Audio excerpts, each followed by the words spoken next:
Hello, Jim Howard here in Fort Worth, Texas. Today's date, it is December 3rd, 2022. I hooked up my, well, I'm not even going to tell you. From now on, I'm not going to mention when I have problems with audio or video having to do with a YouTube video. I'm sure you're tired of hearing about it, so I'm not even going to mention it. I'm using my Chrome box, and I'm using the camera video on it. I'm using the Avery Media camera, USB camera, and it looks good. And it's also doing the audio, and I think the audio is good. So I had to dig everything out, had to hook everything back up, and I'm not sure everything, but it looks like this is working because I made a short little video of it, for here.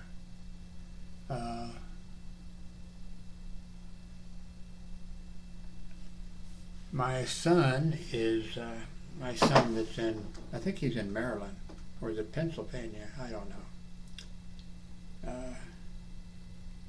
know. He's sending us a Christmas, not a basket, I don't think, but a whole bunch of stuff.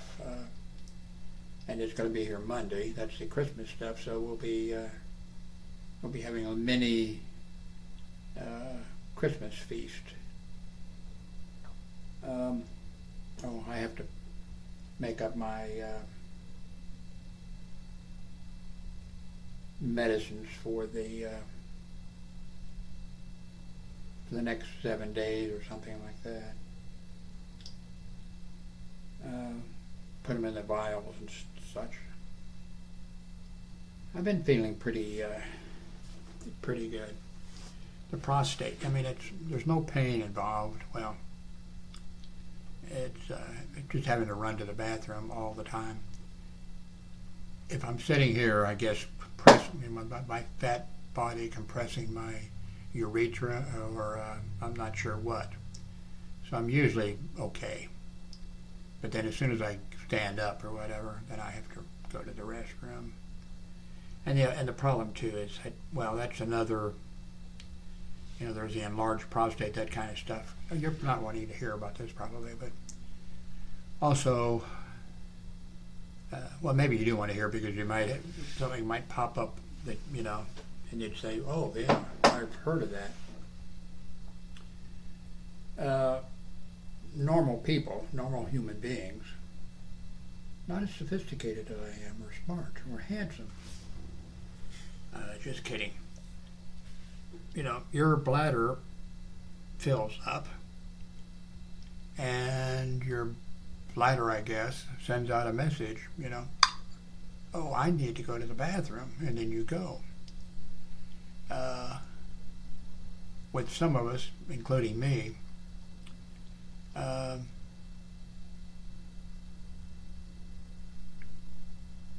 we get a message, oh, you need to urinate, and then you go and you urinate, but just a little bit comes out, and then your body sends a signal, okay, you've emptied your bladder, but you haven't emptied your bladder.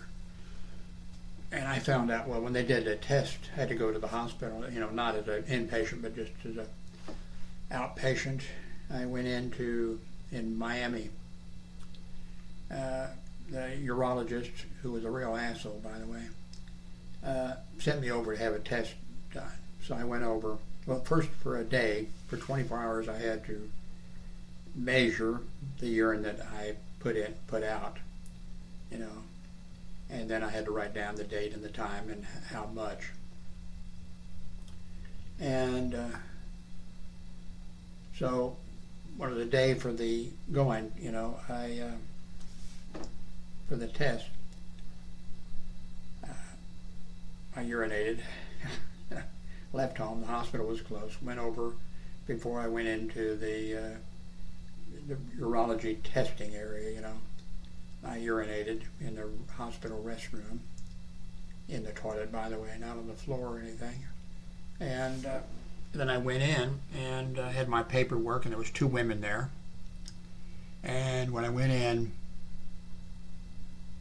it was like a tennis match. You know, you have the referee or something up on a little tower or whatever. That's the way. Well, they weren't up in the tower, but they had it one arranged. You know, for me, I knew this is not good. And so I went in. And they said, "Oh, okay," and I gave them the paperwork. Oh, so, and then they asked, you know, and I said, "Well, I just emptied my bladder, you know, before I came in here." "Oh, you did? Okay, well, climb up there." Then there was a, you know, TV up in the corner room, and they had a remote control right up there for me, but it wasn't on, and I knew it wasn't intended to be on. I knew what they, you know, I was up there. I'm way up here looking down at them, and they're looking up at my penis and my testicles, and they said, "So you emptied your bladder?" I said, "Yep." And then they took out the tubing and everything I think that's the first time, I think that was the first time I ever had a catheter put in. But in my 30 years of hospital security, if I had, not $1, if I had $5 for every man who I had to restrain while the nurses put a catheter in him, I would have a nice little income. So I knew what was coming. And this is also payback. I'm sure, you know, if there must be a just God, you know. He must be up there, okay, hospital security officer, 30 years, holding guys down while they had a catheter put in them. Okay. Some of God's justice. So I'm sitting up there in that thing, and they do that, and they put it in, and so they handed me the remote control. I knew that was so that I wouldn't hit them or kick them or whatever, that I would throw that on the wall and smash or aim for the television and smash it, or try to squeeze it and mash it. And of course I didn't break it, I didn't throw it or whatever, I just screamed, you know. And they put the catheter in, and then I could hear it draining down, you know. And they said, okay. Then they measured it. And by going with the catheter, you know, all the urine came out. But when I would get the signal and I'd go to a restroom, you know, to urinate, just a little tiny bit would come out. So that's one of my diagnoses, you know, you retains urine, you know. So, but then I managed to make it all the way back to Texas eventually, and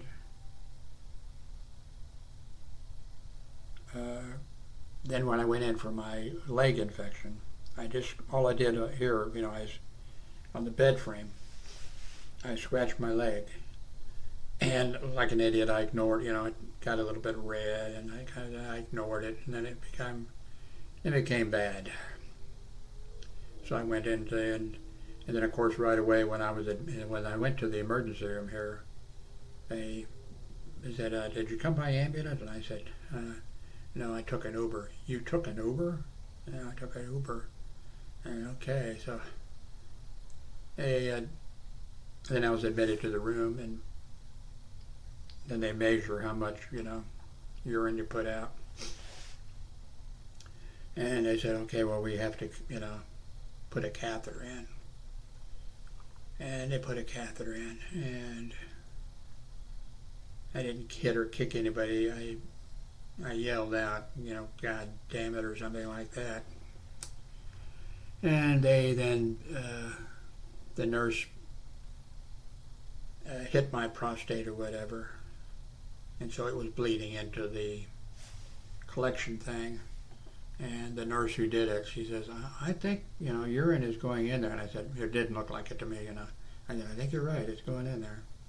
And then it stayed blood, a bag of blood, that was emptied, and stuff, and measured. And then the next day, that same nurse came to work, and she looked at the bag, and she said, well, we got to take the catheter out and got to put a new one in. And that's what, it hurt coming out, not as bad as when it's going in.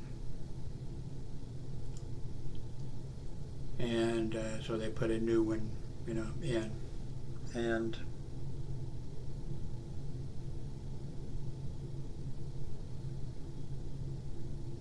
so I was there 7 days, and then actually I left AMA, against medical advice. I was not able to eat anything for like 6 days. Or 7 days I was there. And the nurses always, they come and look to see how much you've eaten. And my tray was, even the Jello, I took half a spoonful. Well, first I took a full, the whole thing, how small it is. Oh, couldn't do it.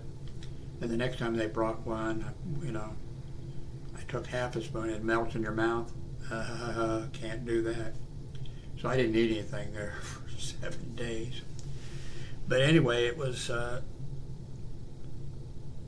they took the catheter out then. Because, this is before AMA. They took the catheter out. And I forget what the deal was. They said, oh, okay, well, you're going to be going home tomorrow morning. But anyway, they took the catheter out just before this. Oh, well, okay, we're going home tomorrow. The urologist we had never seen before, he came through. He came through. Okay, well, you're going to be going home tomorrow. And he says, do you want to go home with a catheter or do you want to go home without one?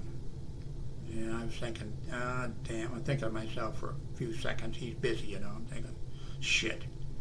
Whatever I say, it's going to be wrong, I said, without the catheter. He says, okay. I said, by the way, where's your office and everything?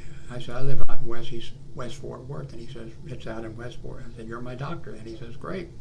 He says, I'll have him put it on the chart. And then he told him, take the catheter out. So they took the catheter out. And then why?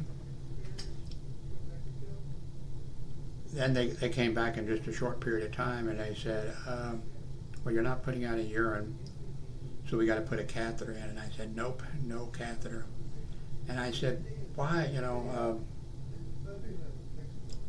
why? I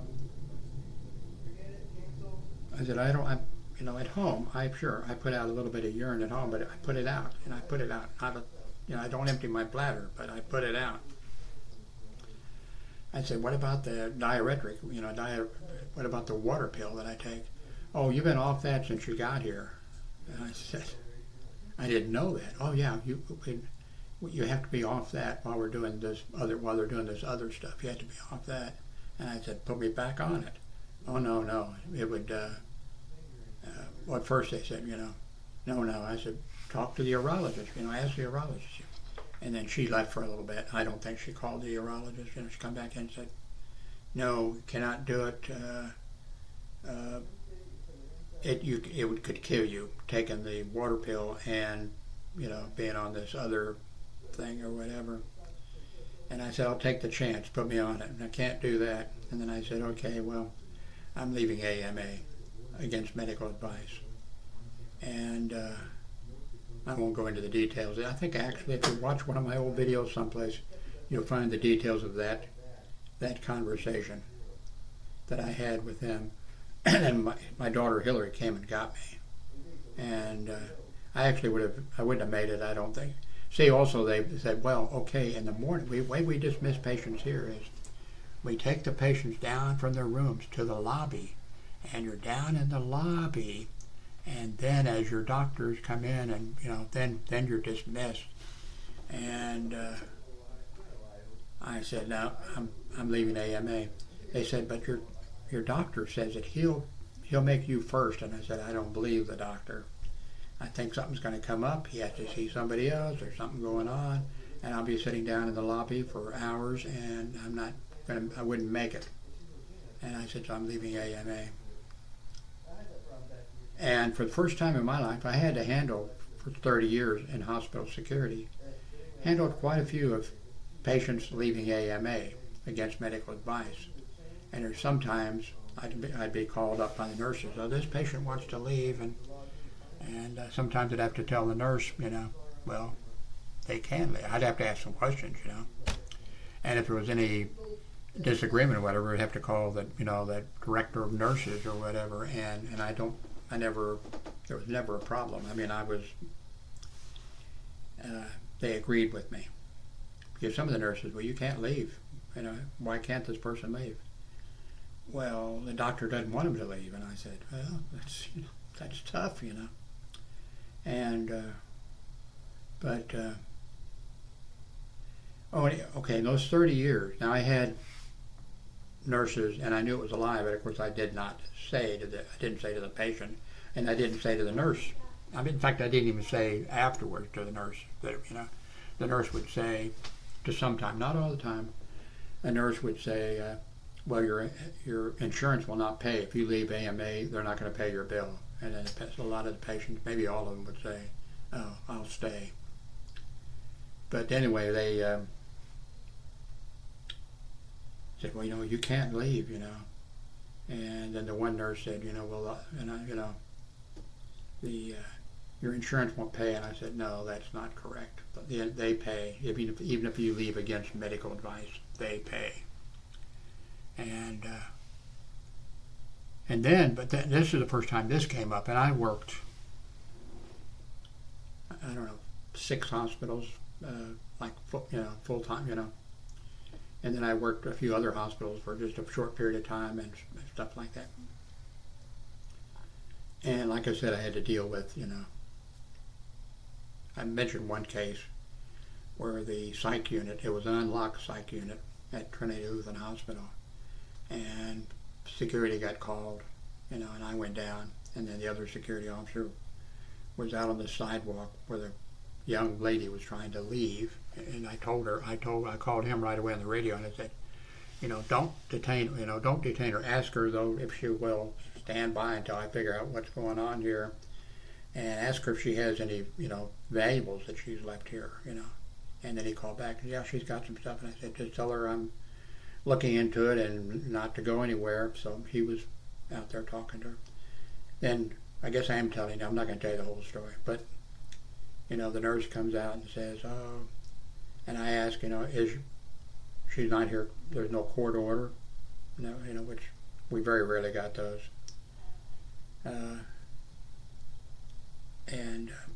Well, is she on some type of a medication that she might step in front of a bus or something, accidentally or something? No. Went through all my, all the things, and then she comes back and says, well, no, that the doctor wants her to stay. And I said, I'm sorry, she, and then she comes back and she says, the doctor says, they came back with their, doctor says such and such. I said, I don't care. And she's leaving, get her stuff together so she can take it. Then the nurse says, well, she's a lesbian, and that's her lesbian lover who showed up to pick. And I said, I don't care, get her stuff ready. And then the nurse comes out and says, the psych unit, or the psych doctor says that he has a court order there at his, office or whatever. And I said, well, you can go back and tell, by that time I knew his name, go back and tell Dr. Smith that it doesn't do any good unless that court order is on the chart or in my hand right now. It doesn't do him any good in his office or in his pocket. And she's leaving. And then the nurse came back out and said, oh, well, she is on some medicine that will affect her. She might step in front of a bus. And I said, no. I said, get the director of nurses down here. And then right then the director of nurses had already come down, when another entrance was coming out. she said, Jim, I checked the chart, she can go, you know, so she left. But anyway, in my 30 years of hospital security, I had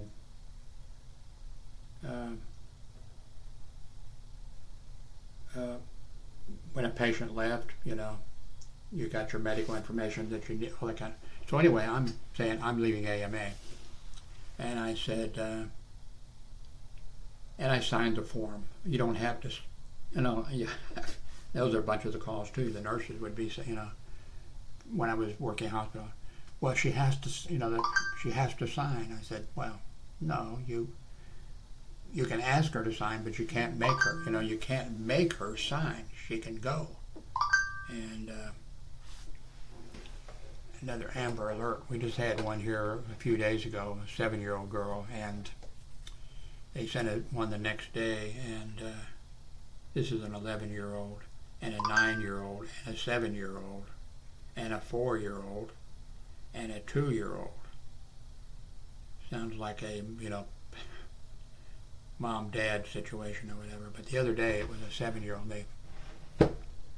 They sent out the second day, and apparently, I didn't see the news, but my ex-wife said that they apparently found the body, and I think it was a driver for, I think not FedEx, not UPS, I forget who it was. It actually killed her. Anyway, back to my story. So in all those years of doing hospital security, I never had this come, you know, I said, well, the doctor who came through, I don't even know his name. What's that name? What's the name? That we write down the name of the doctor, and then there's one medicine that you started to give me, IV, and I said, stop. And you did. I said the nurse was smart enough. The nurse had the antidote or, you know, right there ready to give it, you know, and it stopped me from vomiting all over the place or whatever was going to happen. I said, what's the name of that medication, and what medication am I taking, you know, that you've been giving me? And she said, oh, we don't, if you leave AMA, we don't give you any information. I said, what? Because I had never, you know, I never run into that situation. But when I came home, I was, you know, pretty sick, and Hillary had to work to get my medicine from the pharmacy, and the pharmacy did, you know, I was giving them this kind of hell on a video a few days back or a week or two back. I guess I shouldn't have, because the clerk, pharmacy clerk or whatever, worked, you know, was, you know, Hillary had her crying. I mean, you know, my daughter had Hitler, you know, so anyway. But I've never run into it. I should have notified the,